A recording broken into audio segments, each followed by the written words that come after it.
ఒంగోలు వ్యవసాయ market committee నూతన పాలకవర్గ ప్రమాణ స్వీకారం అట్టహాసంగా జరిగింది.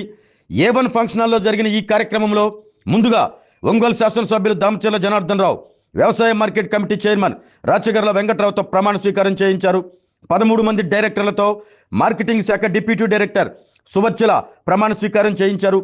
ఈ ప్రమాణ స్వీకార కార్యక్రమంలో రాష్ట్ర సాంఘిక సంక్షేమ శాఖ మంత్రి డోలా శ్రీ బాల వీరాంజనేయ స్వామి, ఒంగోలు పార్లమెంటు సభ్యులు మాగుంట శ్రీనివాసులు రెడ్డి, సంతనూతలపాడు శాసనసభ్యులు బిఎన్ విజయ్ కుమార్, కనిగిరి శాసనసభ్యులు Mukku Ugra Narasimha Reddy, AP maritime board chairman Damacharla Satya, AP tourism corporation chairman Nukasani Balaji, PDCC bank chairman doctor Kamepalli Seetharamaiah, AP cultural mission chairman Tejaswini, వడా చైర్మన్ షేక్ రియాజ్, జనసేన పార్టీ జిల్లా నాయకులు కంది రవిశంకర్, బీజేపీ జిల్లా అధ్యక్షులు శగ్గం శ్రీనివాస్, నాయకుడు యోగయ్య యాదవ్ తదితరులు పాల్గొన్నారు. అంతకు ముందుగా ఒంగోలులోని మినీ స్టేడియం నుండి ప్రమాణ స్వీకార వేదిక వరకు ద్విచక్ర వాహనాలతో భారీ ర్యాలీ నిర్వహించారు.